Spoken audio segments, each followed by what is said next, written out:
বাংলা চলচ্চিত্র ও ধারাবাহিকের জগতে অভিনেত্রী তুলিকা বসু সকলের অতি পরিচিত মুখ। মায়ের ভূমিকায় তাকে দারুণ মানায়, তাই তো বিভিন্ন ধারাবাহিক ও ছবিতে মায়ের রোলেই কাজ করেছেন তিনি। অন্যান্য ভূমিকায় তাকে খুব একটা দেখা যায়নি, তবে তুলিকা বসু একজন দক্ষ চরিত্রাভিনেত্রী। যে কোনো ভূমিকাতেই তিনি সাবলীল ও স্বচ্ছন্দ। একজন সামান্য গৃহবধূ থেকে অভিনয়ের জগতে এসেছিলেন তিনি। আজ থেকে প্রায় 28 বছর আগে ছোট পর্দায় তাঁর প্রথম কাজ। তার আগে লেখাপড়া শেষ করে শিক্ষকতার কাজও করেছেন কয়েক বছর। অভিনয়ে নামবেন এমনটা কোনোদিনও ভাবেননি। তাঁর অভিনয়ে নামার পিছনে রয়েছে তাঁর পরিবারেরই অবদান। মা ঢাকার, বাবা যশোরের মানুষ হলেও তুলিকার বেড়ে ওঠা কলকাতাতেই। তাঁর মেসোমশাই ছিলেন স্ক্রিপ্ট রাইটার, নাম প্রীতম মুখোপাধ্যায়।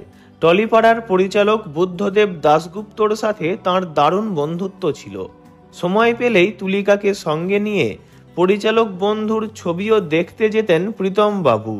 এরপর পরিচালকের সাথে বন্ধুত্বের জেরেই 1996 নাগাদ এবার জমবে মজা ধারাবাহিকে অভিনয়ের সুযোগ পান তুলিকা বসু। তখন বাস্তব জীবনে স্বামী, সংসার এসব নিয়ে দারুণ ব্যস্ত ছিলেন। ছেলেও তখন অনেক ছোট। ছেলেকে মানুষ করতেই এই ধারাবাহিকের পর বছর দুয়েক আর কোনো ধারাবাহিকে কাজ করেননি। তারপর 1998 নাগাদ মহাপ্রভু ধারাবাহিকে অভিনয় করেন। একদিকে সংসার জীবন, অন্যদিকে অভিনয় কেরিয়ার, দুই দিকই ম্যানেজ করেছেন তিনি। এই সময়ে শ্বশুর বাড়ির লোক থেকে স্বামী সকলেরই সহায়তা পেয়েছিলেন তিনি। মহাপ্রভু ধারাবাহিকের পর তাঁকে আর পিছন ফিরে তাকাতে হয়নি।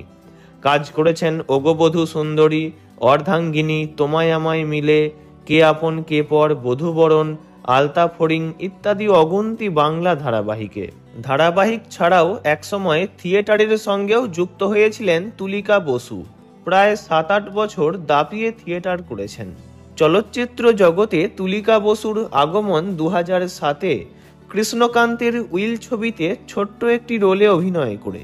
তারপর চলচ্চিত্র জগতে বলতে গেলে প্রায় সব নায়ক নায়িকারই মায়ের রোলে কাজ করেছেন তিনি।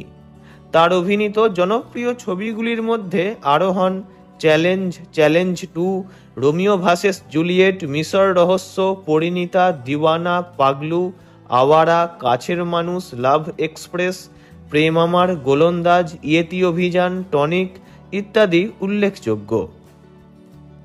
ভিডিওটি ভালো লাগলে লাইক করবেন, অন্য কারোর বিষয়ে জানতে কমেন্ট করবেন, আর এমনই সব ভিডিও পেতে চ্যানেলটি অবশ্যই সাবস্ক্রাইব করবেন। ধন্যবাদ।